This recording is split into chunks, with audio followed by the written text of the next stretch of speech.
तब हे राजन, हे महाराज युधिष्ठिर, आप विचार कीजिए, देखिए कृष्ण अपने अनन्य भक्तों से पर कितनी अनुकंपा करते हैं, कितना स्नेह करते हैं। मैं इस कुरुक्षेत्र के इस युद्ध भूमि में पड़ा हुआ हूँ, बाण की सज्जा पर,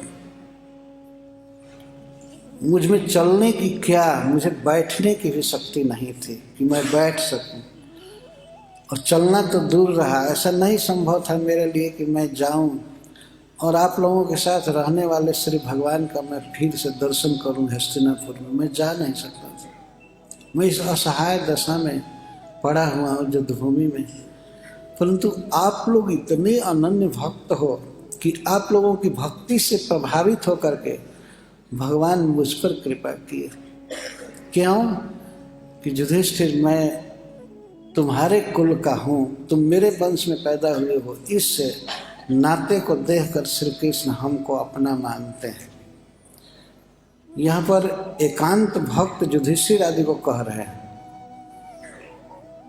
कि युधिष्ठिर, तुम लोग कृष्ण के अनन्य भक्त हो, स्नेही हो, प्रेमी हो, इसलिए तुम्हारे संबंध से तुम्हारे कुल का पूर्वज समझ करके श्री कृष्ण हमसे प्रेम किए, हम पर कृपा की।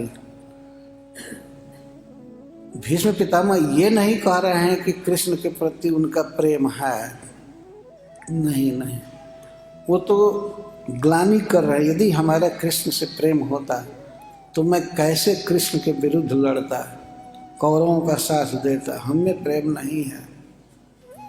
लेकिन युधिष्ठिर, भीमसेन, अर्जुन आदि में प्रेम है, उनके प्रेम से प्रभावित होकर के भगवान हम पर कृपा किए, क्योंकि मैं उनके कुल का हूँ, उसी वंश में मेरा जन्म हुआ है। तो अर्जुन के नाते, आपके नाते, भीम के नाते, नकुल सहदेव के नाते से श्री कृष्ण हमको दर्शन दिए। कितनी कृपा किए कि जन्मे अंशुन तेजतः कृष्ण, साक्षात कृष्णो दर्शनम आगत। जब मैं देह छोड़ने की स्थिति में हूँ, देह छोड़ते समय, मृत्यु के समय श्री कृष्ण साक्षात मेरे दर्शन में आए, अपने आप मेरे पास आए चल करके। यह भगवान का अनुग्रह है भीष्म पितामह के प्रति। लेकिन भीष्म पितामह अपने को प्रेम शून्य देख रहे हैं और पांडवों को स्नेह से भरा हुआ है। भगवान ऐसी कृपा करते हैं वास्तव में। कोई एक व्यक्ति अगर परिवार में भक्त हो जाए तो उस पूरे परिवार के लोगों को श्री कृष्ण अपना समझते हैं, तो उस भक्त के नाते से। ये उनका स्वभाव है। यद्यपि वे सबके हैं, समूहम सर्वभूतेषु, मैं सभी के प्रति सम हूँ, मेरा कोई द्वेष नहीं है, मेरा कोई प्रीतिपात्र नहीं है, लेकिन फिर भी वे कहते हैं कि ये भजन्ति तु माम भक्त्या मयि ते तेषु चापि।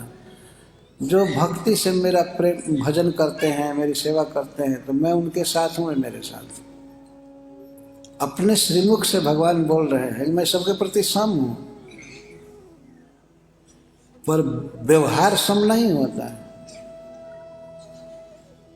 क्योंकि इधर से विषमता होती है। कोई कृष्ण से प्रेम करता है, उनकी सेवा करता है, तो कृष्ण उसके साथ वही व्यवहार करे जो नन डिवोटी के साथ करते हैं।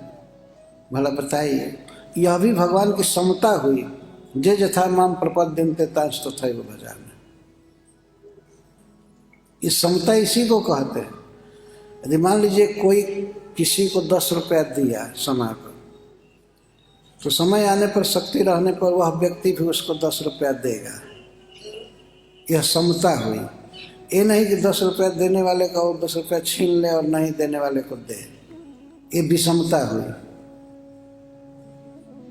तो कृष्ण सबके प्रति सम है, लेकिन उनको जो अपने हृदय का सर्वस्व समझेगा, उन पर जीवन न्यौछावर करेगा, उनके लिए त्याग करेगा, उनकी सेवा करेगा, तो कृष्ण क्यों नहीं उसको मानेंगे। इस तरह से श्री भगवान आए हैं भीष्म पितामह के पास। तो अर्जुन के साथ हमारा संबंध है, अर्जुन मेरे कुल में जन्म लिया है, इस नाते से श्री कृष्ण हम पर कृपा किए हैं। कि शरीर त्यागते समय मरणासन अवस्था में अपने आप हस्तिनापुर से चल करके और हमारे पास आए, पांडवों के साथ आए हैं, युधिष्ठिर के साथ आए हैं भगवान। हरे कृष्णा कृष्ण कृष्ण हरे हरे, हरे राम राम राम